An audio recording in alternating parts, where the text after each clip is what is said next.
তাহলে এই 53 বছরে অধিকাংশ সময়ে গণতন্ত্র, মাঝে মধ্যে সামরিকতন্ত্র, আবার কোনো কোনো সময় গণতন্ত্রের নামে স্বৈরতন্ত্র।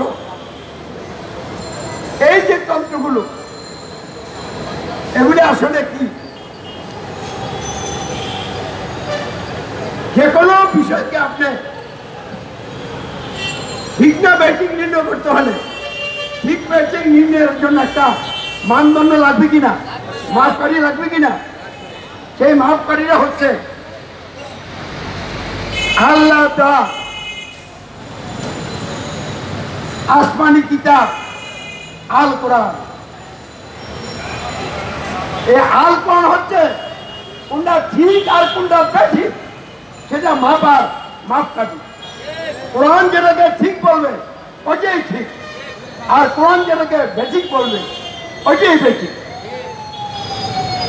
তাহলে আমরা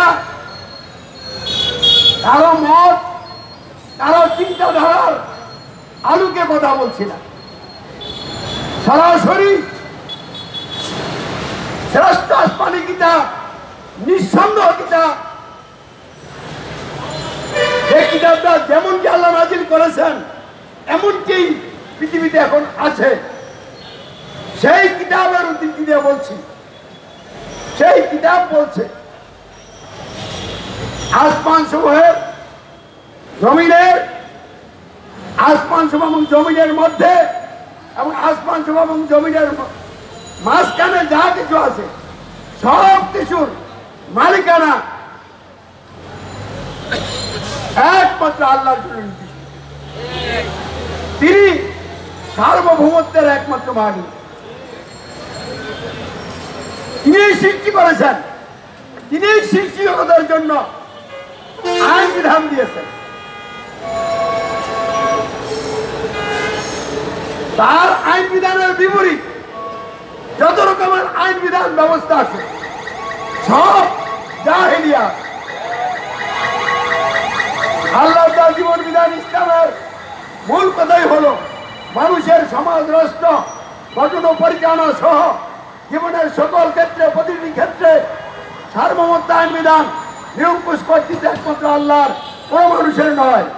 ফলে দাসত্ব আইনে আনুগত্য বছর একমাত্র আল্লাহর, অন্য কারো নয়।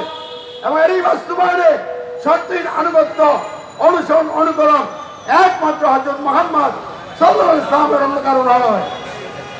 এই তিনটি বিষয় জেনে বুঝে গ্রহণ করে মেনে নিয়ে এই তিনটি বিষয়ের ভিত্তিতে সৃষ্টিকর্তা আল্লাহর আইন দিয়ে সমাজ রাষ্ট্র গঠন হলে এবং পরিচালিত হলেই মানুষের জীবনে সুশাসন, ন্যায় বিচার প্রতিষ্ঠা হবে, মানুষের সকল ন্যায্য অধিকার আদায় এবং সংরক্ষণ হবে, সকল ধর্মের লোকেরা শান্তিপূর্ণভাবে যার তার ধর্ম পালন করতে পারবে।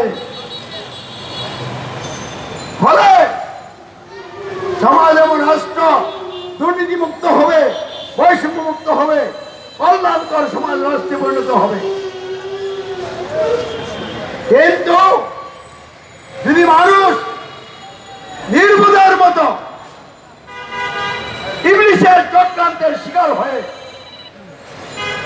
আল্লাহর তার জীবন বিধান ইসলামের বিপরীত গণতন্ত্র, রাজতন্ত্র, সমাজতন্ত্র, সামরিকতন্ত্র ইত্যাদি মানব রচিত ব্যবস্থা গ্রহণ করে, তখন সমাজ এবং রাষ্ট্র পরিচালনায় আল্লাহর পরিবর্তে সার্বভৌমত্ব আইন বিধান কর্তৃত্ব মানুষের প্রতিষ্ঠিত হবে।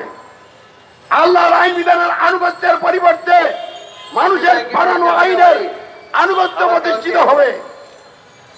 আল্লাহর মনোনীত সর্বশ্রেষ্ঠ এবং রাসূল ক্লাবের সামনে আমি দেখতে পাচ্ছি একটি বিশেষ মানববন্ধনের পরিবর্তে এবং এই মানববন্ধনের আয়োজন করেছেন ইসলামী সমাজ এবং ইসলামী সমাজের আমির হুমায়ুন কবির সাহেব বক্তব্য দিচ্ছেন। জাতীয় প্রেস ক্লাবের অধীনে মানুষের মন গড়া আইনে আনুগত্যের অধীনে, মানুষের মন গড়া আইনের ভিত্তিতে ন্যায্যদানকারী নেতাদের আনুগত্যের অধীনে যখন সমাজ রাষ্ট্র গঠিত হয়ে পরিচালিত হবে, তখন ওই সমাজে অশান্তির আগুন জ্বলবে, দুর্নীতি মানুষের জীবনকে গ্রাস করবে, প্রতিনিষেধ করে বৈষম্য দেখা দিবে, উত্তরোত্তর বৈষম্যের মাত্রা বাড়তেই থাকবে। তাই আমরা